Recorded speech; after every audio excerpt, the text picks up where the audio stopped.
प्रभु की स्तुति। आप इस चैनल को रोजाना सुनकर 1 साल में बाइबल पढ़ सकते हैं। Please subscribe and support. आज के बाइबल अध्याय अब Amazon music, tune in, Spotify और यूट्यूब म्यूजिक में उपलब्ध है। Please follow it. निर्गमन अध्याय 31। निर्गमन अध्याय 31। फिर यहोवा ने मूसा से कहा, सुन, मैं ऊरो के पुत्र बसलेल को, जो हूर का पोता और यहूदा के गोत्र का है, नाम लेकर बुलाता हूँ, और मैं उसको परमेश्वर की आत्मा से जो बुद्धि, प्रवीणता, ज्ञान और सब प्रकार के कार्यों की समझ देने वाली आत्मा है, परिपूर्ण करता हूँ, जिससे वह कारीगिरी के कार्य बुद्धि से निकाल कर सब भांति की बनावट में, अर्थात सोने, चांदी और पीतल में, और जड़ने के लिए मणि काटने में और लकड़ी के खोदने में काम करे।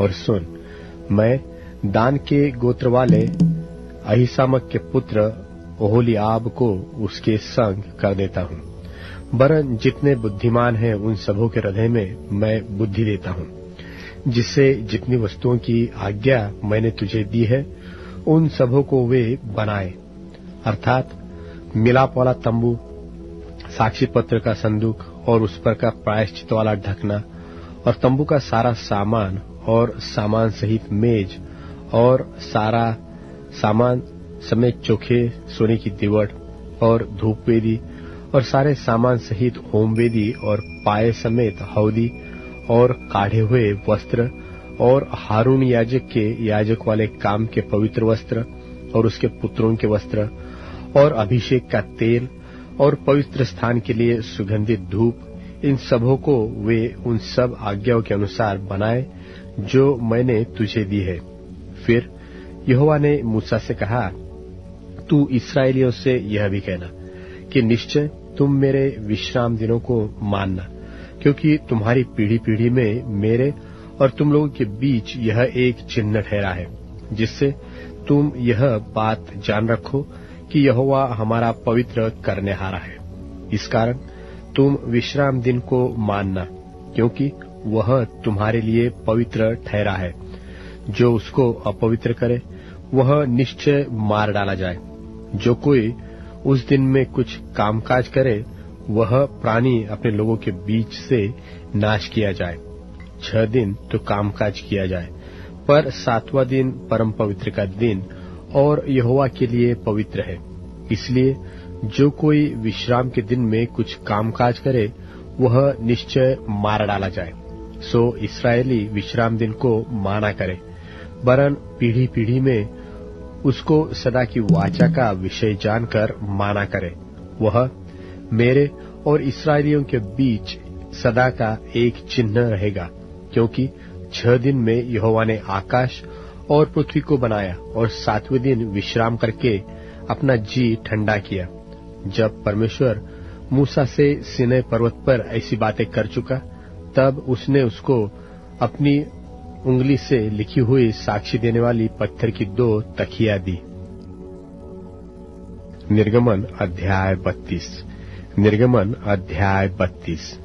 जब लोगों ने देखा कि मूसा को पर्वत से उतरने में विलंब हो रहा है, तब वे हारून के पास इकट्ठे होकर कहने लगे, अब हमारे लिए देवता बना, जो हमारे आगे आगे चले, क्योंकि उस पुरुष मूसा को जो हमें मिस्र देश से निकाल ले आया है, हम नहीं जानते कि उसे क्या हुआ। हारून ने उनसे कहा, तुम्हारी स्त्रियों और बेटे बेटियों के कानों में सोने की जो बालियां हैं उन्हें तोड़कर उतारो और मेरे पास ले आओ। तब सब लोगों ने उनके कानों से सोने की बालियों को तोड़कर उतारा और हारून के पास ले आए, और हारून ने उन्हें उनके हाथ से लिया और एक बछड़ा ढालकर बनाया और टांकी से गढ़ा। तब वे कहने लगे कि हे इस्राएल, तेरा परमेश्वर जो तुझे मिस्र देश से छुड़ा लाया है वह यही है। यह देख के हारून ने उनके आगे एक वेदी बनवाई और यह प्रचार किया कि कल यहोवा के लिए पर्व होगा। और दूसरे दिन लोगों ने तड़के उठकर होम बलि चढ़ाए और मेल बलि ले आए। फिर बैठकर खाया पिया और उठकर खेलने लगे। तब यहोवा ने मूसा से कहा, नीचे उतर जा, क्योंकि तेरी प्रजा के लोग जिन्हें तू मिस्र देश से निकाल ले आया है सो बिगड़ गए हैं, और जिस मार्ग पर चलने की आज्ञा मैंने उनको दी थी उसको झटपट तोड़कर उन्होंने एक बछड़ा ढालकर बना लिया। फिर उसको दंडवत किया और उसके लिए बलिदान भी चढ़ाया, और यह कहा है कि हे इस्राएलियों, तुम्हारा परमेश्वर जो तुम्हें मिस्र देश से छुड़ा ले आया है वह यही है। फिर यहोवा ने मूसा से कहा, मैंने इन लोगों को देखा और सुन, वे हठीले हैं। अब मुझे मत रोक, मेरा कोप उन पर भड़क उठा है जिससे मैं उन्हें भस्म करूं, परंतु तुझसे एक बड़ी जाति उपजाऊंगा। तब मूसा अपने परमेश्वर यहोवा को यह कह के मनाने लगा कि हे यहोवा, तेरा कोप अपनी प्रजा पर क्यों भड़का है, जिसे तू बड़े सामर्थ और बलवंत हाथ के द्वारा मिस्र देश से निकाल लाया है। मिस्री लोग यह क्यों कहने पाए कि वह उनको बुरे अभिप्राय से अर्थात पहाड़ों में घात करके धरती पर से मिटा डालने की मनसा से निकाल ले गया। तू अपने भड़के हुए कोप को शांत कर और अपनी प्रजा को ऐसी हानि पहुंचाने से फिर जा। अपने दास इब्राहिम, इसहाक, याकूब को स्मरण कर, जिससे तूने अपनी ही क्रिया खाकर यह कहा था कि मैं तुम्हारे वंश को आकाश के तारों के तुल्य बहुत करूंगा, और यह सारा देश जिसकी मैंने चर्चा की है तुम्हारे वंश को दूंगा कि वह उनके अधिकारी सदैव बने रहे। तब यहोवा अपनी प्रजा की हानि करने से जो उसने कहा था पछताया। तब मूसा फिरकर साक्षी की 2 तकियों को हाथ में लिए हुए पहाड़ से उतर गया। तब तकियों के तो इधर और उधर दोनों अलंगों पर कुछ लिखा हुआ था, और वे तकिया परमेश्वर की बनाई हुई थी, और उन पर जो खोद कर लिखा हुआ था वह परमेश्वर का लिखा हुआ था। जब यहोशू को लोगों के कोलाहल का शब्द सुनाई पड़ा, तब उसने मूसा से कहा, छावनी से लड़ाई का शब्द सुनाई पड़ता है। उसने कहा, वह जो शब्द है वह न तो जीतने वालों का है और न हारने वालों का, मुझे तो गाने का शब्द सुन पड़ता है। छावनी के पास आते ही मूसा को वह बछड़ा और नाचना देख पड़ा। तब मूसा का कोप भड़क उठा और उसने तकियों को अपने हाथों से पर्वत के नीचे पटक कर तोड़ डाला। तब उसने उनके बनाए हुए बछड़े को लेकर आग में डाल के फूंक दिया और पीसकर चूर चूर कर डाला और जल के ऊपर फेंक दिया और इस्राएलियों को उसे पिलवाया। तब मूसा हारून से कहने लगा, उन लोगों ने तुझसे क्या किया कि तूने उनको इतने बड़े पाप में फंसाया? हारून ने उत्तर दिया, मेरे प्रभु का कोप न भड़के। तू तो उन लोगों को जानता ही है कि वे बुराई में मन लगाए रहते हैं, और उन्होंने मुझसे कहा कि हमारे लिए देवता बनवा जो हमारे आगे आगे चले, क्योंकि उस पुरुष मूसा को जो हमें मिस्र देश से छुड़ा लाया है हम नहीं जानते कि उसे क्या हुआ।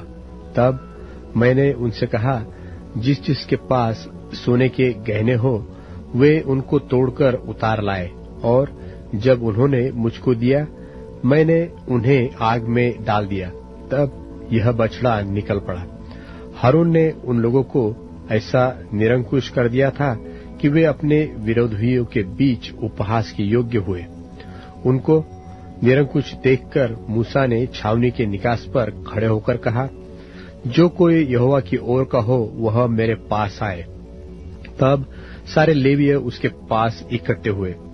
उसने उनसे कहा, इस्राएल का परमेश्वर यहोवा यो कहता है कि अपनी अपनी जांघ पर तलवार लटकाकर छावनी से एक निकास से दूसरे निकास तक घूम घूम कर अपने अपने भाइयों, संगियों और पड़ोसियों को घात करो।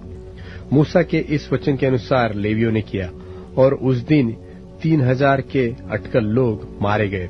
फिर मूसा ने कहा, आज के दिन यहोवा के लिए अपना याजक पद का संस्कार करो, वरन अपने अपने बेटों और भाइयों के भी विरुद्ध होकर ऐसा करो जिससे वह आज तुमको आशीष दे।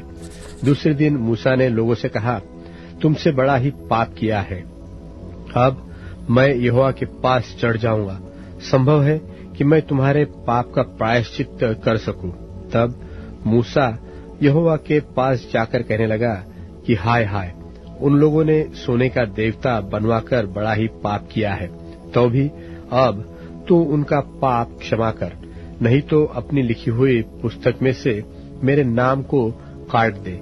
यहोवा ने मूसा से कहा, जिसने मेरे विरुद्ध पाप किया है उसी का नाम मैं अपनी पुस्तक में से काट दूंगा।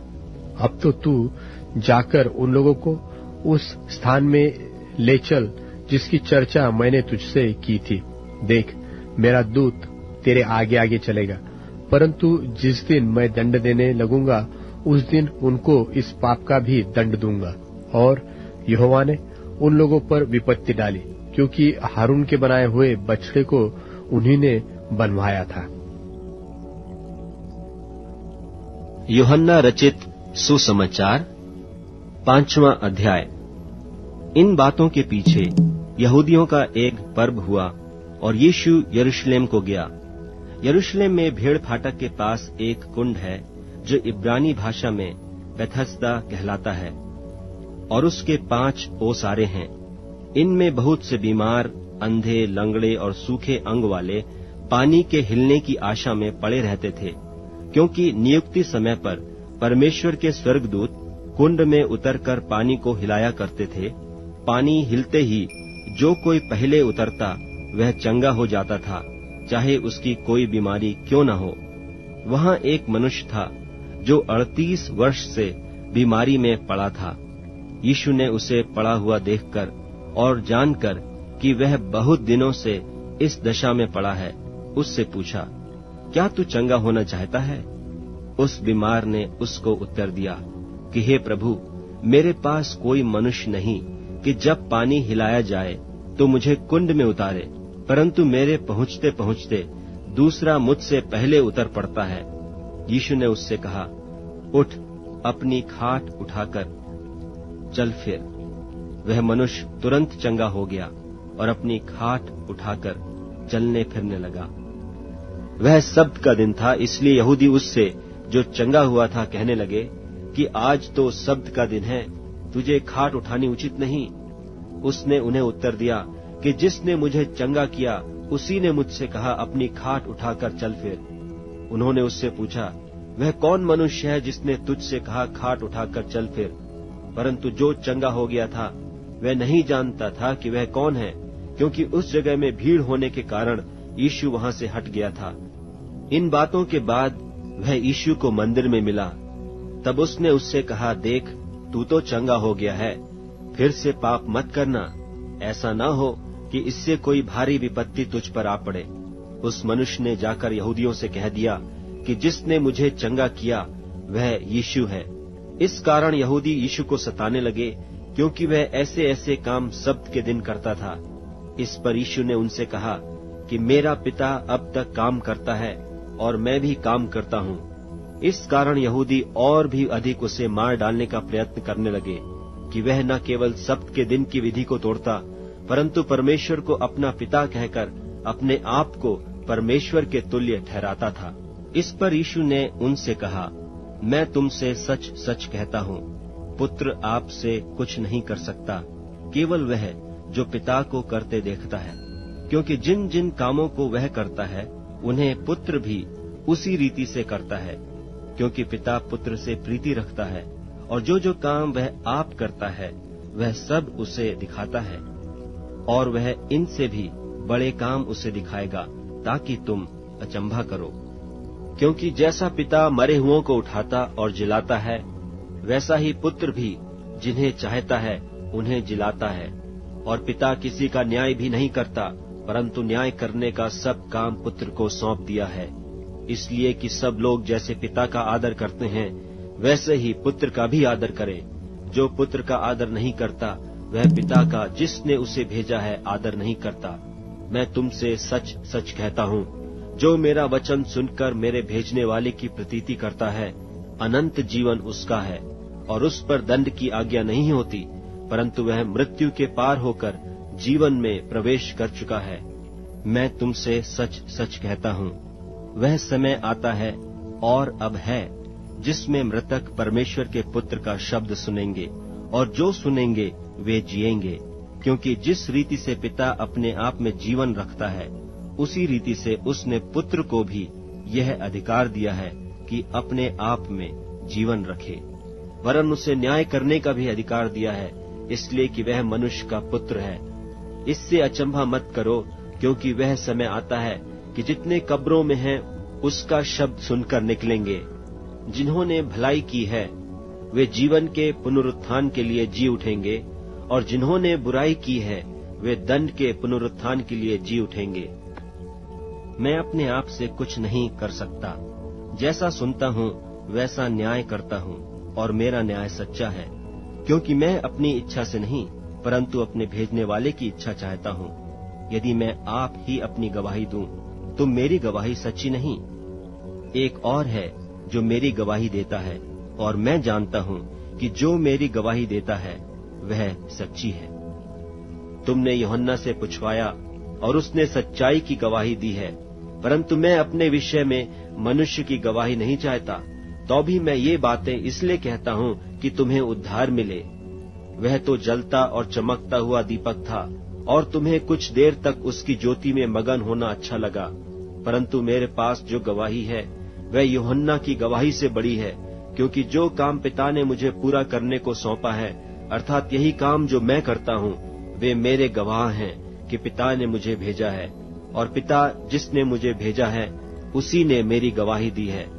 तुमने न कभी उसका शब्द सुना और न उसका रूप देखा है, और उसके वचनों को मन में स्थिर नहीं रखते, क्योंकि जिसे उसने भेजा उसकी प्रतीति नहीं करते। तुम पवित्र शास्त्र में ढूंढते हो, क्योंकि समझते हो कि उसमें अनंत जीवन तुम्हें मिलता है, और यह वही है जो मेरी गवाही देता है। फिर भी तुम जीवन पाने के लिए मेरे पास आना नहीं चाहते। मैं मनुष्यों से आदर नहीं चाहता, परंतु मैं तुम्हें जानता हूँ कि तुम में परमेश्वर का प्रेम नहीं। मैं अपने पिता के नाम से आया हूँ और तुम मुझे ग्रहण नहीं करते। यदि कोई और अपने ही नाम से आए तो उसे ग्रहण कर लोगे। तुम जो एक दूसरे से आदर चाहते हो, और वह आदर जो अद्वैत परमेश्वर की ओर से है, नहीं चाहते, किस प्रकार विश्वास कर सकते हो? यह ना समझो कि मैं पिता के सामने तुम पर दोष लगाऊंगा। तुम पर दोष लगाने वाला तो है, अर्थात मूसा, जिस पर तुमने भरोसा रखा है। क्योंकि यदि तुम मूसा की प्रतीति करते तो मेरी भी प्रतीति करते, इसलिए कि उसने मेरे विषय में लिखा है। परंतु यदि तुम उसकी लिखी हुई बातों की प्रतीति नहीं करते, तो मेरी बातों की क्यों कर प्रतीति करोगे? भजन संहिता अध्याय 41। भजन संहिता अध्याय 41। क्या ही धन्य है वह जो कंगाल की सुधि रखता है। विपत्ति के दिन यहोवा उसको बचाएगा। यहोवा उसकी रक्षा करके उसको जीवित रखेगा, और वह पृथ्वी पर भाग्यवान होगा। तू उसको शत्रुओं की इच्छा पर न छोड़। जब वह व्याधि के मारे सेज पर पड़ा हो, तब यहोवा उसे संभालेगा। तू रोग में उसके पूरे बिछोने को उलटकर ठीक करेगा। मैंने यहोवा से कहा, हे यहोवा, मुझ पर अनुग्रह कर, मुझको चंगा कर, क्योंकि मैंने तो तेरे विरुद्ध पाप किया है। मेरे शत्रु यह कहकर मेरी बुराई करते हैं कि वह कब मरेगा, उसका नाम कब मिटेगा। और जब वह मुझसे मिलने को आता है, तब वह व्यर्थ बातें बकता है। उसका मन अपने अंदर अधर्म की बातें संचय करता है, और बाहर जाकर उनकी चर्चा करता है। मेरे सब बैरी मिलकर मेरे विरुद्ध कानाफूसी करते हैं। वे मेरे विरुद्ध होकर मेरी हानि की कल्पना करते हैं। वे कहते हैं कि इसे तो कोई बुरा रोग लग गया है। अब जो यह पड़ा है तो फिर कभी उठने का नहीं। मेरा परम मित्र जिस पर मैं भरोसा रखता था, वह मेरी रोटी खाता था। उसने भी मेरे विरुद्ध लात उठाई है। परंतु हे यहोवा, तू मुझ पर अनुग्रह करके मुझको उठा ले, कि मैं उनको बदला दूं। मेरे शत्रु जो मुझ पर जयवंत नहीं हो पाता, इससे मैंने जान लिया है कि तू मुझसे प्रसन्न है, और मुझे तो तू खराई से संभालता है, और सर्वदा के लिए अपने सन्मुख स्थिर करता है। इस्राएल का परमेश्वर यहोवा आदि से अनादिकाल तक धन्य है। आमीन, फिर आमीन।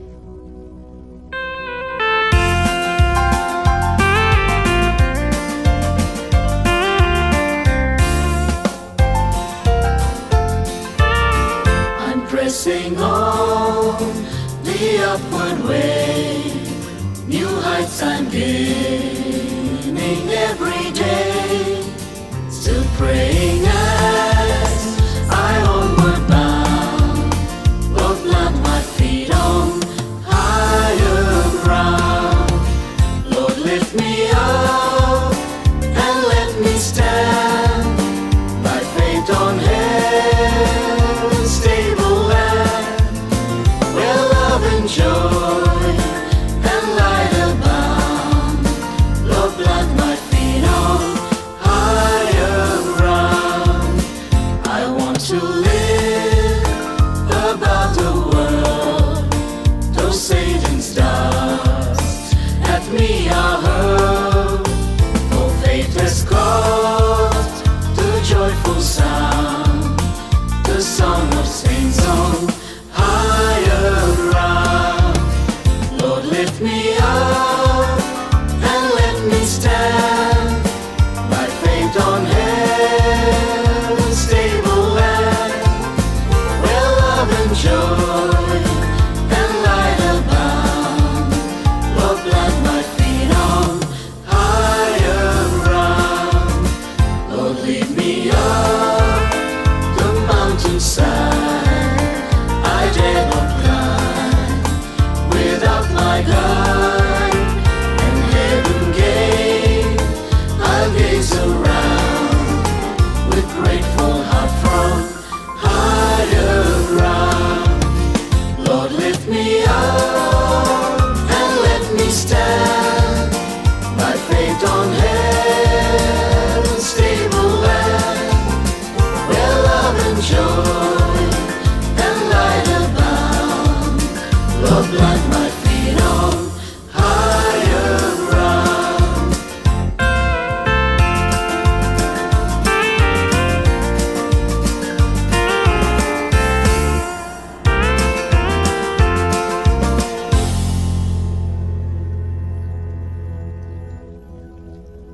अब Amazon music, tune in, Spotify और यूट्यूब म्यूजिक में उपलब्ध है।